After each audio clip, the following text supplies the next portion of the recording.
Okay, TBH Labs နဲ့ကြိုဆိုပါရစေ။ဒီနေ့မှာတော့အားလုံးတောင်းဆိုနေတဲ့ငကားစိုးလေးကို review လုပ်ပေးမှာပါ။ဘာတွေကောင်းလဲဘာတွေမကောင်းလဲဘယ်သူတွေအတွက်လဲဆိုတာကိုကြော်ညာလေးပြင်ကြည့်လိုက်အောင်။ဒီ review ယူနစ်ကိုKyaw Mobile မော်လမြိုင်နဲ့ထောက်ပံ့ပေးထားပါတယ်။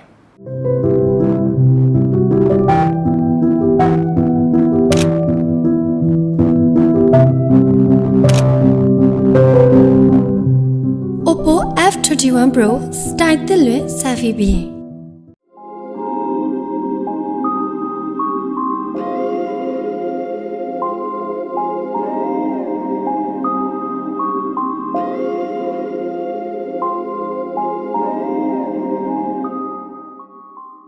ဒီဇိုင်းမိုင်းက K40S ကနည်းနည်းလေးထူးကြတယ် K40S လို့နာမည်တက်ထားပေမဲ့သူ့ရဲ့ဒီဇိုင်းအယူအဆတွေက K50 ဘက်ကိုပို့သွားတယ်ပြီးတော့ K50 line name နဲ့အတူတူထွက်တာအဲ့ဒါကိုဘာဖြစ်လို့ K40 ဆိုတဲ့နာမည်ပေးထားလဲကျွန်တော်လည်းနားမလည်ဘူးဒီအနောက်ဘက်ချမ်းကစဝိုင်းပုံကင်မရာဘမ်တွေတို့ flash ထားတဲ့နေရာတွေတို့ဘေးဘက်အပြားတွေတို့အဲ့ဒါတွေအကုန်လုံးက K50 နဲ့တပုံစံနဲ့ပဲမတူတာဆိုလို့ K50 က glass back ဖြစ်တာရဲ့နည်းနည်းလေးပိုထူတယ်ပိုလေးတယ်ပေါ့နော် K40S က K50 ထက်ပိုပြီးတော့လဲပေါ့တယ်ပိုပြီးတော့လဲပါတယ်7.7mm အထူရှိတယ်အလေးချိန်ကလည်း 195g ပဲရှိတယ် front glass ကို K50 မှာလိုမျိုး Gorilla Glass Victus မဟုတ်ဘူး Gorilla Glass 5နဲ့သုံးပေးထားတယ်ဖုန်းရဲ့ညာဘက်ချမ်းမှာ volume button တွေ fingerprint တွေpower button တွေပေါ့နော်တွေ့ရမယ်ဒါအခုနောက်ပိုင်း Xiaomi ဖုန်းတွေမှာတွေ့နေကြပါပဲဖုန်းမောင်တွေကနည်းနည်းလေး4000တဲ့အတွက်ကင်ရတာအရင်ကြီးဘယ်လိုပြောမလဲ perfectly တက်တောင့်တက်တာမဖြစ်ဘူးဗျာအရင်တော့မဆိုးပါဘူးဒီနေရာမှာ K50 ကကြတော့ back cover ကိုနည်းနည်းလေးပို့ပြီးတော့ခုံးထားလိုက်တဲ့အတွက်ကင်ရတာပိုကောင်းတယ်So K50 ရဲ့ review ကလည်းမကြခင်လာမယ် like မနှက်ဖြန်လို့တပတ်ခါတော့အဲ့လောက်ဆိုလာမယ်ဆိုတော့ stay tuned ပါ So K40S ကကျွန်တော်အနေနဲ့ cover တက်ပြီးတော့ကင်တာကိုပိုသဘောကျတယ်သူကငကိုတွေကခက်ပပဖြစ်နေပြီးသား cover နဲ့သုံးလို့ရှိရင်လည်းအရင်ထူမသွားဘူးဆိုတော့မစိုးဘူးပေါ့နော်အနောက်ဘက် back cover plastic ပဲဒါပေမဲ့ glass နဲ့ဆင်တယ် texture တွေဘာတွေမပါတဲ့အတွက်လက်ရနေနဲ့ထင်တယ်အဲဒါကြောင့်မလို့လဲ cover တက်သုံးဟိုင်းတာရှေ့ဘက်ချမ်းမှာ punch hole ပါတယ် Redmi Note 11 4G နဲ့ရှင်လို့ရှိရင် punch hole ကတော်တော်လေးသေးတယ်ထုံးစံတိုင်းပဲမျက်စိနောက်စီက silver ring ကတော့ပါတယ် overall build quality ရပြောရလို့ရှိရင် K50 ရဲ့ design ကိုမှ K50 ထက်နည်းနည်းလေးပိုပြီးတော့ cheap ဖြစ်တယ်ဆိုတဲ့ခံစားချက်မျိုးပြီးတယ်ပေါ့နော်ဒါပေမဲ့ကန်ရတာလက်ထဲမှာsolid ဖြစ်တယ်ဆိုတဲ့ခံစားချက်ကတော့ရပါသေးတယ် display မှာသူ့မှာသုံးထားတာ AMOLED 10dB display 120Hz ကို support လုပ်တယ်ဒီနေရာမှာသတိထားမိတာ 60Hz 120Hz ကိုစိတ်ကြိုက်ထားလို့ရတဲ့အပြင်သူသုံးတဲ့ app ပေါ်မှာမူတည်ပြီးတော့ refresh rate ကိုပြောင်းပေးတဲ့ adaptive refresh rate လည်းပါလာတယ် panel quality တော်တော်ကောင်းတယ်သုံးထားတာလည်း Samsung ရဲ့ E4 panel ကိုသုံးထားတာဆိုတော့ display mate rating မှာ record breaking တွေဘာတွေလုပ်ပြီးတော့ A+ ရထားတဲ့ Mi 11 ရဲ့ panel quality နဲ့အတူတူပဲ2K တော့မဟုတ်ဘူးပေါ့နော် resolution လေးတော့ကွာတာပေါ့မြင်သာအောင်ပြောရရင်ကြာ Samsung မှာ display protection line 3မျိုးရှိတယ်ပထမတစ်ခုက E series ဒါ Xiaomi လိုမျိုးတခြားဖုန်းကုမ္ပဏီတွေဘာညာအတွက်ထုတ်တဲ့ series ပြီးတော့ Apple အတွက်ထုတ်တဲ့ LTPO display တွေဆိုတော့နောက်ဆုံးကကြတော့သူတို့ Samsung flagship တွေမှာသုံးတဲ့ M series ပေါ့နော်အခုဒီ K40S ရဲ့ E4 panel ကS21 အတွက်သုံးထားတဲ့ M10 panel လောက်နဲ့ quality တူတူလောက်ရှိတယ်လို့သူတို့ပြောတယ်ဆိုတော့ viewing angle တွေ brightness တွေ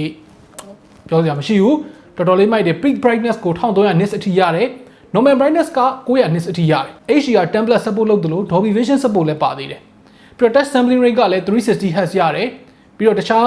Redmi Note series တွေနဲ့ရှင်လိုက်လို့ရှိရင်ချင်းကလည်းတည်တည်တာပိုပါတယ်ပြီးတော့ stereo speaker ပါတယ်ကျွန်းပိုင်ဘာညာဆိုပြီးတော့မလုပ်ထားပေမဲ့Xiaomi ရဲ့ stereo speaker တွေကဒီနှစ်ထဲမှာတကယ်ကောင်းလာတယ်ဆိုတာကိုလက်ခံရမယ် earpiece ကပဲထွက်တာမဟုတ်ဘူးအပေါ်ဘက်မှာတတ် speaker grill လေးထားတယ်ဆိုတော့အပေါ်အောက်ဘယ်ညာ channel balance ပိုကောင်းတယ်ပေါ့နော်အတန်ညီတယ်ပေါ့တခုရှိတာအပေါ်က speaker grill ကိုပိတ်ထားလဲ earpiece ကနေပြီးတော့လဲအတန်က channel လုပ်ပြီးထွက်လာနေတယ်ဆိုတော့တော်တော်မိုက်တယ် speaker မှာ Dolby Atmos support ပါတယ်ဖွင့်နိုင်ရင်အတန်နည်းနည်းလေးပိုကျဲတယ် performance ပိုင်းမှာလည်းသူ့ဈေးမှာတော်တော်လေးကောင်းတဲ့ Snapdragon 870ကိုသုံးထားတာလောလောဆယ်တွေ့ရသလောက်သူနဲ့ performance တူတဲ့ Dimensity 1200ထက်ပိုပြီးတော့အားသာချက်ရှိတယ်သူက stability ပေါ့နော် sustain performance ပိုကောင်းတယ် game တွေမှာ Snapdragon မှာသုံးထားတဲ့ Adreno GPU တွေကပိုပြီးတော့ support ကောင်းကောင်းရတယ်ပြီးတော့ Snapdragon 870က performance ကောင်းတဲ့ SoC အပြင်လက်ရှိ flagship တွေမှာသုံးထားတဲ့ LPDDR5 RAM တို့ UFS 3.1 storage တို့အဲ့ဒါတွေကိုသုံးထားတာပဲဖြစ်တဲ့အတွက် bottleneck ဖြစ်နေကြမရှိဘူး high end တာမဟုတ်တာhigh end မဟုတ် flagship မဟုတ်တာပေါ့နော် higher end ဖြစ်တယ်လို့ပြောလို့ရတယ်ပြီးတော့ဒီဖုန်းမှာသုံးထားတဲ့ cooling system က K40 တုန်းကထပ်ပိုကောင်းတယ် K40 မှာက liquid cool copper tube ကိုသုံးတာနေပြီးတော့ K40S မှာ VC liquid cool system ဆိုတာကိုသုံးတယ်သူက cooling area 400 ရာခိုင်နှုန်းလောက်ပိုကျယ်လာတယ် heat pipe နဲ့ VC cooling နဲ့ဘာကွာလဲဆိုတော့ VC liquid cooling မှာဖြစ်ထားတဲ့ liquid က methanol တို့ alcohol တို့မဟုတ်ဘူးသူ pure water ကိုသုံးထားတာဖြစ်တဲ့အတွက် efficiency ပိုကောင်းတယ်လို့ပိုကြကြခံတယ်တကယ်တမ်းဘယ်လောက်ပူသက်တာမလဲဆိုတော့ကျွန်တော်တို့ gaming test တွေပါညာဆက်သွမ်းပြမယ် benchmark ဒီ SoC အကြောင်းအသေးစိတ်ကတော့ Snapdragon 870 SoC review နဲ့အတူတူပြန်လာခဲ့မယ်ဆိုတော့ game တွေကိုစောကြည့်တာမှာ PUBG ကို HDR Extreme မှာ 60fps လုံးဝ stable လုံးဝငြိမ်နေ Mobile Legends မှာ Ultra 60 Call of Duty Mobile မှာ highest extreme ကို 60fps ဝန်းကျင်အငြိမ်ရတယ်ဆိုတော့ Genshin Impact မှာ highest setting ကို49 frame per second လောက်ထိရတယ်ဒါပေမဲ့မိနစ်20လောက်ဆော့ပြီးတော့ပူတက်လာတဲ့အချိန်မျိုးမှာတော့45 degrees လောက်ထိ temperature ရတယ် FPS ကလည်း40 fps ဝန်းကျင်လောက်ထိကျသွားတယ် render မလုပ်ရသေးတဲ့ scene အသစ်တွေရောက်သွားတယ်ဆိုရင်30အောက်လောက်ကိုကျသွားတာရှိတယ် lower setting မှာထားဆော့မယ်ဆိုရင်တော့49ဝန်းကျင်မှာတော်တော်လေးငြိမ်ပါတယ်ဆိုတော့ vapor chain မှာအဆင်ပြေလားဆိုတော့ကျွန်တော်တို့ room temperature မှာစမ်းတာတော့မဆိုးဘူးပေါ့နော်ဆော့နေတဲ့တောက်လျှောက်မျိုးမှာ display မှိန်ကျသွားတာတို့ပူလာတာလက်ထဲကနေပြီးတော့လွှတ်ချရလောက်အောင်ပူတာမျိုးအဲ့လိုမျိုးမဖြစ်ဘူးဒါပေမဲ့နွေးတော့နွေးလာတဲ့ဆိုခံစားချက်မျိုးတော့ဖြစ်တာပေါ့ထုံးစံတိုင်းပဲ CPU ပူချိန်က40 degree ဝန်းကျင်လောက်ကနေ graphic အကျဉ်းကြီးတွေဆိုရင်အများဆုံး45လောက်ထိတက်လာတယ်ဆိုတော့ VC cooling ဆိုတာမျှော်လင့်ထားသလောက်ကြီးတော့အများကြီးတော့ပိုကောင်းတာမျိုးတော့မဟုတ်ဘူးဒါပေမဲ့ဖုန်းကနည်းနည်းပါနေတာကြောင့်လည်းဖြစ်နိုင်တယ် Genshin Impact လိုမျိုး graphic intensive ဖြစ်တဲ့ game တွေကိုအကြာကြီးဆုံးမယ်ဆိုလို့ရှိရင် graphic လေးကိုအမြင့်ဆုံးမထားဘဲနဲ့နည်းနည်းလေး short ထားပြီးတော့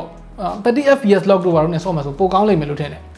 ဆိုတော့ camera မှာ3လုံးပါတယ်သူက main camera 48 megapixel ultra wide 8 megapixel 2 megapixel macro တွေပါတယ်ဒီမှာသဘောကျတာ108 megapixel ဘာညာလိုမျိုးတင်မလား gimmick တွေမလုပ်ထားဘူး Mi 11X တို့ Redmi K50 တို့မှာသုံးထားတဲ့ Sony IMX582 48 megapixel သုံးထားတာ OIS လည်းပါတယ်ဆိုတော့အရင်တုန်းက K40 နဲ့ရှင်လိုက်ရင်တော့အားသာပါတယ်ပေါ့နော်အခုပြထားတဲ့ပုံတိုင်းပဲပုံကအလင်းအောင်ကောင်းကောင်းရတဲ့နေရာတွေမှာဆိုလို့ရှိရင်ပြက်ပြက်တတ်တာအယောင်မှန်မှန်ထွက်တယ်လိုလိုက်လေးလည်းတော့မဆိုးပါဘူးOIS ပါလို့ shutter speed နှင်းနှင်းနဲ့ရရင်တော့မှပုံတွေကအရင်တော့ဝါမသွားဘူးဒီတေးတွေတော်တော်ကြံတယ်တခုရှိတဲ့ ultra wide ကိုတိတ်ပြီးတော့အားမရဘူးသူနဲ့ရိုက်လို့ရှိရင်ပုံတွေကနည်းနည်း white balance လစ်ပြီးတော့အယောင်တွေဖြော့ပြီးတော့ထွက်လာတယ်လို့ဒီတေးသိမ့်မကြံဘူးလို့အဲ့လိုမျိုးတွေဖြစ်တယ်ပေါ့နော် macro ကတော့အလင်းအောင်ကောင်းကောင်းရတဲ့နေရာမျိုးမှာအလုပ်ဖြစ်တယ်အလင်းအောင်နေလို့ရှိရင်တော့ focus မဝင်တာမျိုးရှိတယ်ဆိုတော့ battery မှာက K40S က K40 မှာလိုမျိုးပဲ4500 mAh ချိန်ပေးထားတယ်ဒါပေမဲ့ Snapdragon 870 က battery efficient တော်တော်ဖြစ်တယ်ဆိုတော့ screen on time ကို8နာရီဝန်းကျင်လောက်ရတယ် casual user ဆိုရင်2ရက်လောက်ထိဆွဲသုံးလို့ရတယ်ပြီးတော့ K40 မှာလိုမျိုး33 watt မဟုတ်ဘူးသူ့မှာပါတဲ့ fast charging ကပိုကျန်းသွားတယ်67 watt ဆိုတော့100ကိုမိနစ်40နဲ့ပြည့်တယ်ဆိုတော့တိတ်ပြီးတော့မကြာခင်တင်ပေးမဲ့ K50 မှာတော့ဒီနေရာမှာ battery capacity 9500 mAh ဖြစ်သွားတာအသာဘာပဲဖြစ်ဖြစ်4000 mAh အထက်မှာ battery တွေကဘယ်လိုပြောမလဲထန်တယ်လို့ပြောလို့ရတယ်ပေါ့နော်ကောင်းတယ်လို့ပြောလို့ရတဲ့အနေအထားမှာရှိတယ်ဆိုတော့ overall ပြောရရင်ဒီဖုန်းက98,000ဆိုတဲ့ဈေးဝန်းကျင်မှာတန်တယ်လို့ပြောရမယ်အထူးသဖြင့် Dimensity SoC ကိုမလိုချင်ဘူး high-end Snapdragon SoC ကိုပဲလိုချင်တယ်ဆိုတဲ့သူတွေအတွက်ကရွေးချယ်ခြင်းစရာသူက 2K display တွေတို့ glass တွေတို့အဲ့ဒါတွေမမှတ်မိုးဘူး K50 လောက်ထိမသွားချင်ဘူးဆိုတဲ့သူတွေဝယ်မယ်ဆိုလို့ရှိရင်ဝယ်ပြောတယ် display ကကောင်းတယ် OIS ပါတဲ့ camera ရတယ် quality လည်းမဆိုးဘူး game ကိုကောင်းကောင်းဆော့လို့ရတယ် build quality ကလည်းသူ့ဈေးနဲ့သူကတော့ဒါပုံမှန်ရှိတဲ့လောက်ရှိတယ်အားနည်းချက်ကိုပြောပါဆိုလို့ရှိရင်လက်ထဲမှာကန်ရတာတက်တက်အရင်မရှိဘူး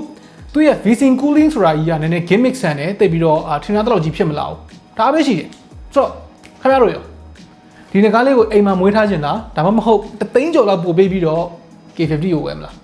အောက်က comment ထဲမှာဝင်ရောက်ဆွေးနွေးညှိနှိုင်းလို့ရပါတယ် Okay နောက်နေ့မှတွေ့တော့ပေါ့ဆိုဒီနေ့ဗီဒီယိုဖြစ်မြောက်ရေးကိုကူညီပေးထားတာတော့Kyaw Mobile မော်လမြိုင်ရဖြစ်ပါတယ်ဖုန်းတွေကိုလက်လီပဲဖြစ်ဖြစ်လက်ကားပဲဖြစ်ဖြစ်ဈေးတက်တာနဲ့ပစ္စည်းမှန်မှန်ကန်ကန်လိုချင်တယ်ဆိုလို့ရှိရင်Kyaw Mobile မော်လမြိုင်ကိုတစ်ချက်သွားကြည့်လိုက်ပါကျွန်တော်တို့ description ထဲမှာလည်းKyaw Mobile မော်လမြိုင်ရဲ့ page ကို mention လေးခေါ်ပေးထားပါတယ်